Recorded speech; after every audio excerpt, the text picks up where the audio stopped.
পরিমণি নাকি শাকিব খানের কোম্পানি থেকে গাড় ধাক্কাটা বের করে দিছে। পরিমণিকে শাকিব খানের রিমার খালিন থেকে কি বের করে দিছে? ঘটনা কি সত্য? এবং এটার পিছনে অবিশ্বাস দায়ী। অবিশ্বাসের ইনফ্লুয়েন্সে নাকি শাকিব খান তার কোম্পানি থেকে পরিমণিকে বের করে দিয়েছে। এই জন্য নাকি পরিমণি পাগল হয়ে গেছে। পরিমণি কিছুদিন আগে অপবিশ্বাসকে খোঁচা দিয়েছিল, অবিশ্বাস কোথাও কোনো জবাব দেয়নি, এই বিষয়টাকে সে পাত্তাই দেয়নি। তো পরিমণি হতাশ হয়ে আজকে আবার সে অবিশ্বাসকে খোঁচা দিয়ে বসলো। এখন অবিশ্বাসকে সে কি বলছে? অবিশ্বাস হিংসা করে, অবিশ্বাস অন্যের ভালো দেখতে পারে না, অবিশ্বাস কোঅপারেটিভ না। এতদিন পরে পরিমণি মনে হইলো কেন এটা? পরিমণি শাকিব খানের সাথে ডলাডলি শুরু করছিল, আপনারা দেখেছেন।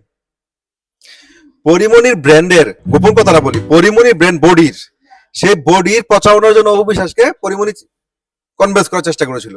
অবিশ্বাসের নিজস্ব একটা ব্র্যান্ড আসতেছে, ফ্যাশন হাউসের একটা ব্র্যান্ড অবিশ্বাসের আসতেছে। তো অবিশ্বাসের নিজস্ব ব্র্যান্ড যেহেতু আসতেছে, অবিশ্বাস তো পারে না আলোচনার ব্র্যান্ডকে প্রমোশন করে দিতে। এই তো পরিমণি স্বার্থে লেগে গেছে। পরিমণি পাগলা কুত্তা হয়ে গেছে গা, সরি উনি তো মেয়ে না, পাগলা কুত্তি হয়ে গেছে গা। এখন সে অবিশ্বাসের পিছনে লেগে পড়ছে।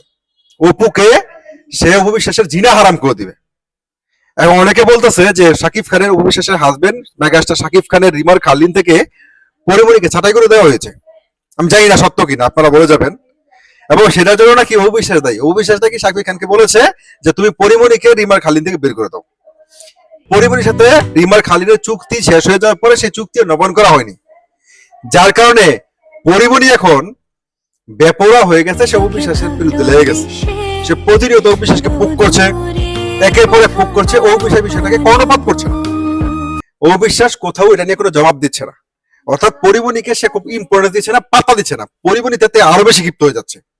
ক্ষিপ্ত হয়ে সে নতুন ভাবে প্রতিনিয়ত অবিশ্বাসের পিছনে মিডিয়া সাংবাদিক বলেন, সে যত যেখানে যাচ্ছে মিডিয়া ফেস করছে সেখানে বলছে, সে তার সোশ্যাল মিডিয়া হ্যান্ডেলে, তার social media verified social media handle যেটা সে নিজে ইউজ করে, এরা কোনো এডমিন নাই, সে এটা নিজে পরিচয় করে পরিমণি, সেখানে সে অবিশ্বাসকে নিয়ে কোচাকুচি পোস্ট করছে। তার প্রতি উত্তরে অবিশ্বাস কিন্তু কোনো পোস্ট করছে না, কারণ কুকুর যখন পাগল হয়ে যায়, সেটা মেয়ে ভার্সন হোক আর ছেলে ভার্সন হোক, তখন তাকে ভ্যাকসিন দিয়ে দিতে হয়, আর নয়তো মেরে ফেলতে হয়। তো পরিমণি তোকে তো মেরে তো ফেলা সম্ভব না, আর তার ভ্যাকসিনও সম্ভব না আপাতত। তো তাকে জাস্ট গেট লস্ট করে উড়াই দিতে হয়। তো গাইস, এই হচ্ছে 2-2-4, অর্থাৎ সাকিব আর অপু যে মিলে গেছে, তারা যে একসাথে আছে। পরিমণি এই সমস্ত উপবিশ্বাসকে আক্রমণাত্মক ভুল থেকে সেটা আরো প্রমাণিত হয়ে গেল যে না, সাকিব আর অপু আসলে একসাথে আছে।